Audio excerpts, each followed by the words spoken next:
Olá, boa noite. Boa noite. Presidente edita decreto de intervenção no Rio de Janeiro. Com a medida, os militares serão responsáveis pela segurança pública no estado. Michel Temer fez um pronunciamento agora há pouco na TV e afirmou que o governo vai dar respostas duras e firmes para combater o crime organizado. O presidente sinaliza que a intervenção federal vai ser suspensa se houver chance de aprovar a reforma da Previdência. Doleiro Alberto Youssef e empreiteiro prestam depoimento ao juiz Sérgio Moro. Eles falaram sobre o sítio de Atibaia, atribuído ao ex-presidente Lula. Ricardo Saldi, da JBS Friboi, é interrogado no inquérito que tem o presidente Michel Temer entre os investigados. Você acompanha essas e outras notícias após o intervalo. Até já. Tá a fim de escrever a sua própria história? Que tal dirigir a sua própria vida? Então corre pra cá, que a sua hora chegou. Bem-vindo ao Mundo Casper, o lugar certo para você pensar, criar e questionar. Na Casper, razão e emoção se unem para fazer diferente, fazer melhor. E você? Aceita o desafio? Tem muita coisa nova te esperando por aqui. Faculdade Casper Libero. Vestibular 2018. Paixão por comunicação. Você já sonhou que estava caindo ou que estava atrasado? No Todo Seu de hoje, nós vamos falar sobre os sonhos mais comuns e os seus significados. Conheça a história de civilizações antigas, contemporâneas aos maias e astecas. E ainda tem uma voz delicada, letras que emocionam. Ela vem aí, Ana Vilela, canta pra gente. Segura teu filho no colo, sorri, abraça seus pais enquanto estão aqui. É no Todo Seu hoje, 10h30 da noite. Claro, tô te esperando, pode vir. E a gente é só passageiro, prestes a partir.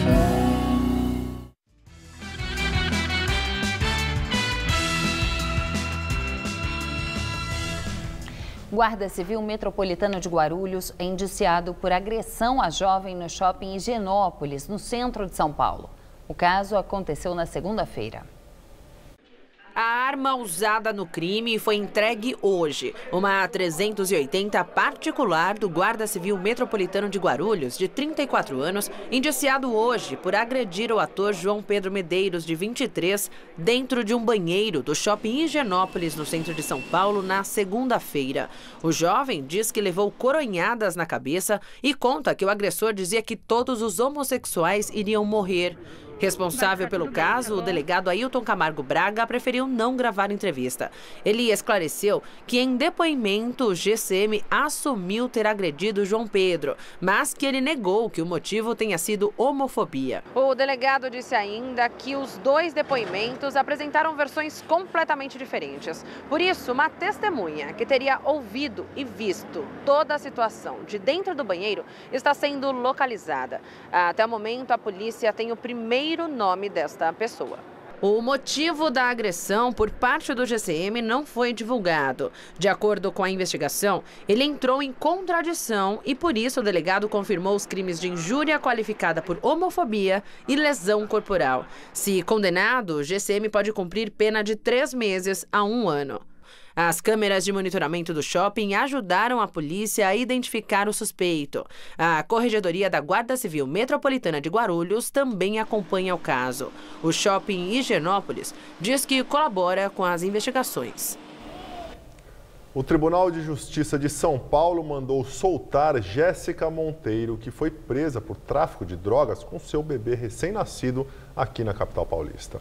A ação para que a mulher cumpra prisão domiciliar foi proposta pela Ordem dos Advogados do Brasil.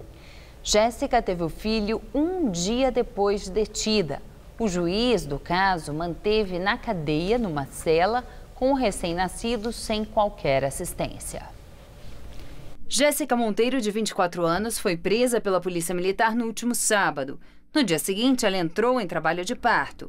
O juiz decidiu manter a prisão por ver alta periculosidade na mulher. Segundo o boletim de ocorrência, ela portava 89 gramas de maconha em sacos plásticos escondidos no sutiã. No cortiço onde ela mora e que a polícia diz ser um ponto de venda de drogas, um homem também foi preso com maconha, cocaína e 2 armas de fogo. Logo depois de receber alta do hospital na terça-feira passada, Jéssica teve que voltar para a cela da delegacia com a criança. Os representantes da Ordem dos Advogados do Brasil se basearam no Código do Processo Penal, que prevê prisão domiciliar à mãe de filho de até 12 anos de idade. Eles lembraram ainda que o Supremo Tribunal Federal assegura à mãe infratora a substituição da prisão preventiva pela prisão domiciliar para cuidados de menores. O Ministério Público Estadual do Rio de Janeiro vai apurar a viagem do prefeito Marcelo Crivella, do PRB, à Europa. Segundo o blog do jornalista Anselmo Góes, do jornal O Globo, o MP acredita que há evidências de que não existiam compromissos oficiais do prefeito no exterior. Se isso ficar confirmado, a atitude de Crivella pode configurar improbidade administrativa. O prefeito deixou a cidade no domingo e só voltou hoje. Crivella disse que o intuito da viagem era colher experiências de segurança para a capital fluminense.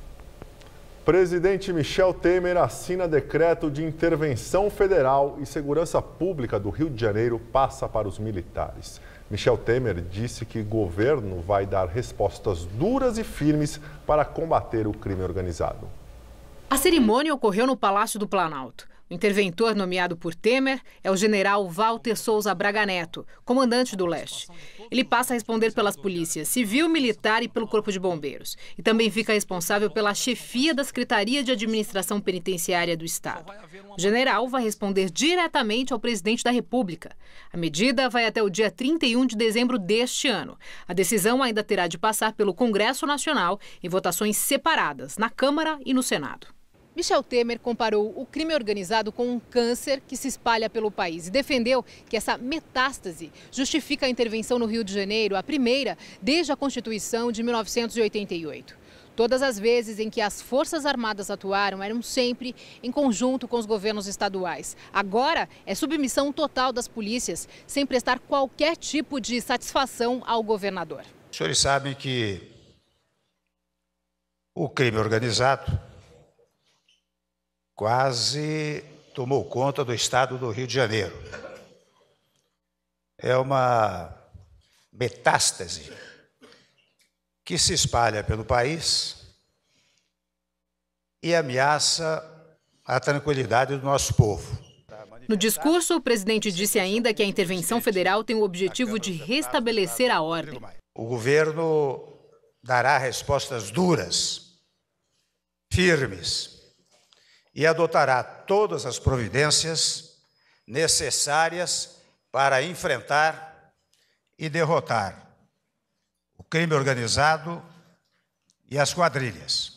As Forças Armadas já estão no Rio desde julho do ano passado, até aqui em regime de cooperação. Mas a crise na segurança pública só cresce. Os números entre 2016 e 2017 apontam aumento nos casos de homicídios em quase 6%, em episódios de roubo de carga, uma alta de 7%, roubos de celulares foram mais de 24 mil aparelhos no último ano e 30% de alta de roubo de veículos. O governador do Rio, Luiz Fernando Pezão, do PMDB, reconheceu que sozinho o Estado não consegue deter a guerra de facções. Que a gente consiga, com essa união de esforços, vencer a criminalidade e a bandidagem no Rio de Janeiro. Os ministros da Defesa, Raul Jungmann, e do Gabinete de Segurança Institucional da Presidência da República, Sérgio Etchegóin, defenderam a medida. Não há nenhum risco para a democracia quando qualquer ação envolvendo qualquer instituição se dar a partir da Constituição ou dos comandos constitucionais. Pelo contrário, nós temos o reforço da democracia. A ameaça à democracia é a incapacidade das estruturas policiais, que são competências dos estados, não poderem cumprir suas tarefas. Isso sim.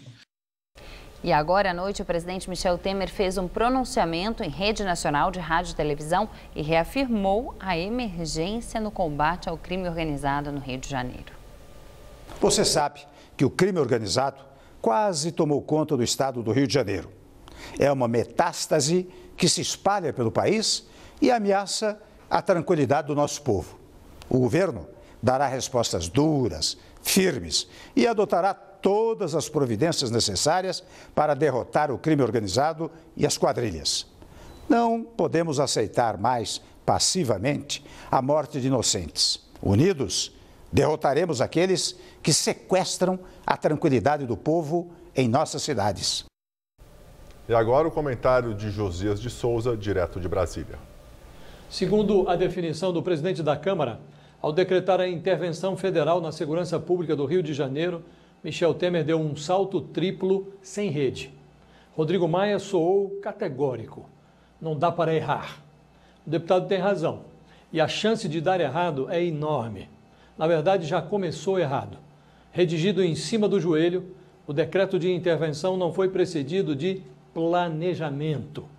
Apresentado à imprensa, o general Walter Souza Braga Neto, nomeado interventor no Rio, não tinha o que dizer. A metáfora circense de Rodrigo Maia é boa, porque intervenção é mesmo como um trapézio.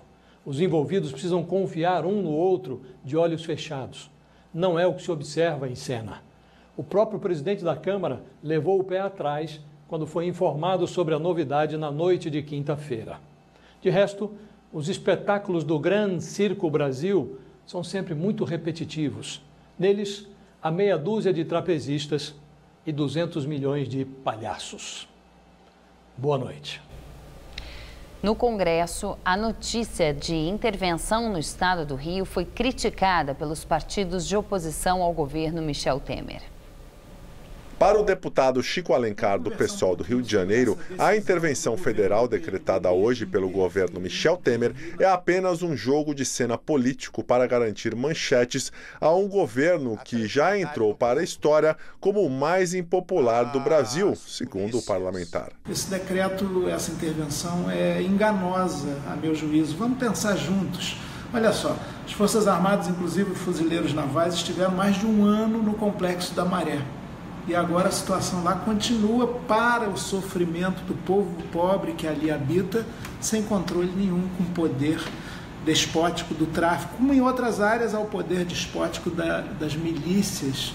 As críticas foram endossadas pela senadora Ana Amélia, do PP, que disse hoje no plenário do Senado que receia que o crime organizado do Rio contamine o próprio Exército durante a intervenção. O que, nesse caso, uma força-tarefa poderia resolver o problema sem recorrer a uma força extrema, que é uma decretação de intervenção no Estado sob o comando militar, sob a contaminação que, eventualmente, aqueles soldados que estão dentro dessa tropa da Força Nacional podem sofrer ao assédio do crime organizado. O senador Lindbergh Farias, do PT do Rio, também criticou a ação do governo Michel Temer em cooperação com o governador Pezão.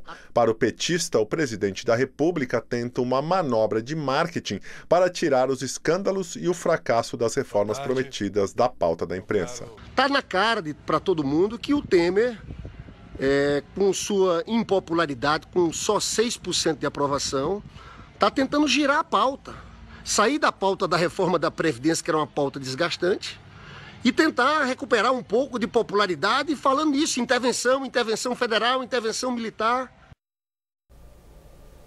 O administrador Marcelo Maran, sócio de um escritório de advocacia investigado pela Operação Custo Brasil da Polícia Federal, declarou em delação premiada que a senadora Gleisi Hoffmann, presidente nacional do PT, e o marido dela, o ex-ministro Paulo Bernardo, recebiam propina de um esquema de empréstimos consignados no Ministério do Planejamento.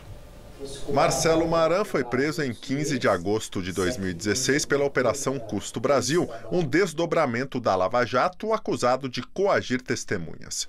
Ele saiu da cadeia em dezembro passado com um habeas corpus do Tribunal Regional Federal da Terceira Região.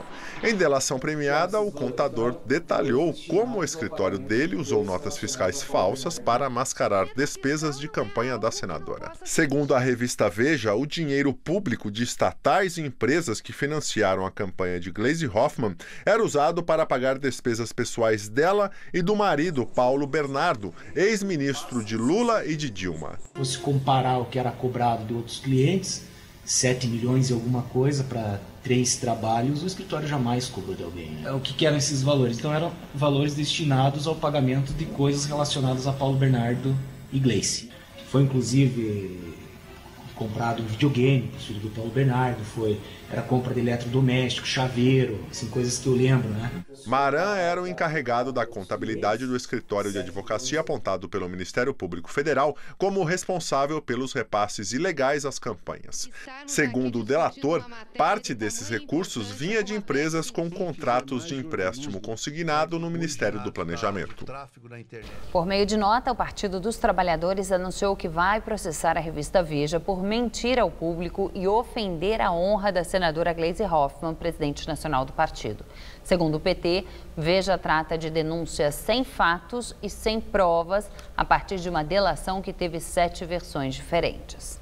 Para o PT, o ataque da Veja à senadora tem um claro objetivo de constranger o Supremo Tribunal Federal às vésperas do julgamento de uma outra ação penal em que Gleisi e Paulo Bernardo sofreram falsas acusações.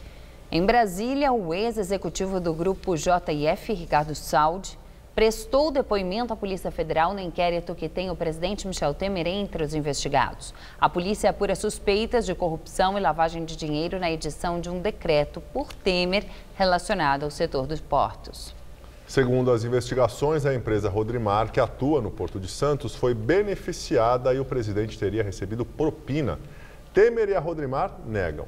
Ricardo Saldi está preso no complexo penitenciário da Papuda desde setembro do ano passado, quando teve o acordo de delação premiada suspenso pela Procuradoria-Geral da República. A suspeita é de que ele tenha omitido informações nos depoimentos. O doleiro Alberto Youssef e o ex-executivo da Camargo Correia, Dalton Avancini, prestaram depoimento ao juiz Sérgio Moro sobre o sítio de Atibaia atribuído ao ex-presidente Lula. Youssef e Avancini já fecharam acordo de delação premiada e estão em liberdade. Nesse processo, Lula responde por corrupção passiva e lavagem de dinheiro. Conforme o Ministério Público, ele foi beneficiado por meio de obras realizadas pela Odebrecht e OAS no sítio Santa Bárbara, em Atibaia, no interior de São Paulo. As reformas teriam servido para adequar o imóvel às necessidades do ex-presidente. Segundo o Ministério Público Federal, as duas empreiteiras custearam R$870 mil em melhorias na propriedade. Questionado pelo advogado de Lula, Cristiano Zanin, o doleiro Alberto Youssef disse desconhecer as obras. Tem conhecimento dessas obras? Não, só pela mídia. Certo. O senhor, em algum momento nessas reuniões que o senhor participou para tratar de contratos da Petrobras, houve discussão a respeito dessas supostas obras realizadas nesse sítio? Não. O ex-executivo da Camargo Correia, Dalton Avancini, também negou saber sobre o sítio. O senhor tem algum conhecimento sobre essas obras? Nenhum. O senhor nunca tratou de nada referente a essas obras? Nada, absolutamente. Certo. E isso também, essas obras, em algum momento foram mencionadas em reuniões que o senhor participou sobre contratos da Petrobras? Comigo nunca trataram disso. Nas últimas semanas, várias testemunhas foram ouvidas, como os marqueteiros João Santana e Mônica Moura e o engenheiro Frederico Prado, subcontratado pela Odebrecht. Ele confirmou que trabalhou nas obras do sítio de Atibaia e também disse que o responsável pelo canteiro era Aurélio Pimentel, assessor especial de Lula entre 2003 e 2011. Lula e os demais réus devem ser os últimos a serem interrogados. Entre eles estão o ex-presidente do grupo Odebrecht, Marcelo Odebrecht, o pai dele, Emílio Odebrecht, o ex-presidente da construtora OAS, Léo Pinheiro, o empresário José Carlos Bunlai, amigo de Lula, e Roberto Teixeira, advogado e compadre do ex-presidente. Lula já foi condenado em segunda instância a 12 anos e 1 mês de prisão pelos crimes de corrupção e lavagem de dinheiro, no caso do triplex do Guarujá. A defesa do ex-presidente Lula afirmou que esses depoimentos reforçam que ele jamais praticou qualquer ato em benefício de empreiteiras durante o período em que foi presidente e tampouco recebeu vantagens indevidas na forma de imóveis ou de reformas feitas. Segundo os advogados, Lula também não é e jamais foi proprietário do sítio de Atibaia. Ele só frequentou o local a convite da família Bittar em razão de uma amizade de mais de 40 anos. O presidente Temer disse que a intervenção no Rio vai ser suspensa se houver chance de aprovar a reforma da Previdência. Foi tudo combinado com os presidentes da Câmara e do Senado. Para votar a reforma da Previdência, Temer anunciou que vai suspender de forma breve e momentânea a intervenção no Rio. Ajustamos ontem à noite, com uma participação muito expressiva do presidente Rodrigo Maia e do presidente Eunício Oliveira, a continuidade da tramitação da reforma da Previdência, que é uma medida também extremamente importante para o futuro do país. Quando ela estiver para ser votada, e naturalmente isto, segundo a avaliação das casas legislativas, eu farei cessar a intervenção. É uma saída jurídica, já que a lei proíbe que durante uma intervenção federal a Constituição seja alterada. E a intenção de mudar a regra da aposentadoria se dá por meio de uma proposta de emenda à Constituição. Vai funcionar assim. No dia que o presidente receber o sinal do Congresso de que o governo tem votos para aprovar a reforma, ele revoga o decreto de intervenção e, ao mesmo tempo, edita outro, a chamada Garantia da Lei e da Ordem, com poderes ampliados. Significa que as Forças Armadas continuam no comando da segurança no Rio, só que sem a figura do interventor, que tem o poder restituído logo depois da votação. Só não se sabe quando isso vai acontecer. O presidente da Câmara, Rodrigo Maia, já sinalizou que é inviável votar o decreto de intervenção e a Previdência na mesma semana. No caso, a próxima, quando a reforma começaria a ser discutida em plenário. E voltou a afirmar que fevereiro é o prazo limite para tentar aprovar a mudança nas aposentadorias. Depois disso, dificilmente um tema tão impopular teria apoio dos parlamentares em ano eleitoral. Para aprovar a reforma, o governo vinha negociando novas concessões, como uma regra de transição mais generosa para os funcionários públicos, que pressionam para manter privilégios. E agora vamos ao comentário de economia com Vinícius Torres Freire. Durante todo o governo Temer, a gente ouviu que a reforma da Previdência era essencial para evitar a explosão da dívida pública e o corte de gastos essenciais. A reforma estava moribunda, rejeitada pela maioria da população e pelos parlamentares, que temem não se reeleger se aprovarem a mudança nas aposentadorias. Pois bem, a Constituição proíbe a aprovação de emendas constitucionais enquanto houver intervenção federal em algum estado, como esta que o governo acaba de decretar no Rio. Mas o governo diz que vai dar um jeitinho. Diz que pode suspender a intervenção por um tempinho, para aprovar a reforma. Mas intervenção federal não é brincadeirinha, tem regras. Não pode ser suspensa à torto e à direito.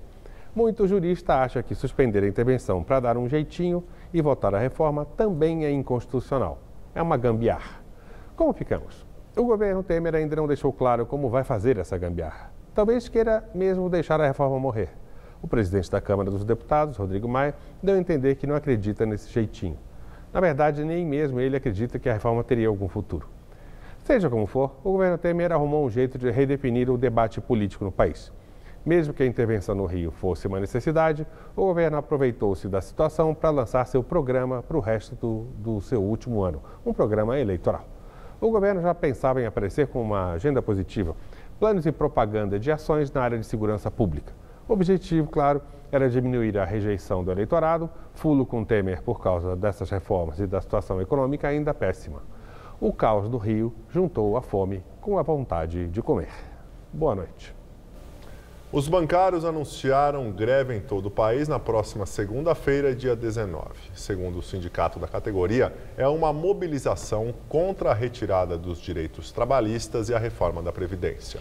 Ainda de acordo com o sindicato, 88% dos bancários de São Paulo, Osasco e região votaram pela paralisação. Aqui na capital haverá um ato público marcado para as 4 horas da tarde em frente ao MASP na Avenida Paulista.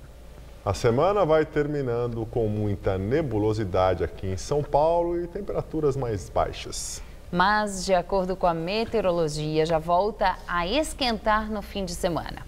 Vamos ver em detalhes a previsão com Mariana Armentano.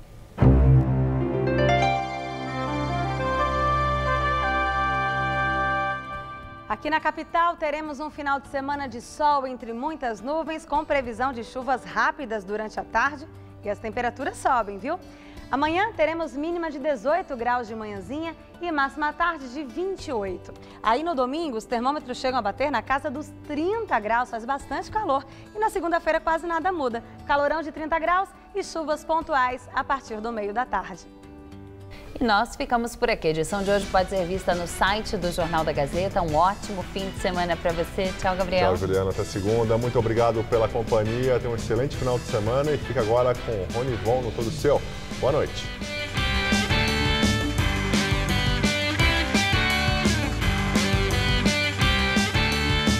Neste domingo, 3 da tarde, não perca as emoções da Liga de Basquete Feminino 2018, ao vivo na TV Gazeta. Assista agora. Todo Seu.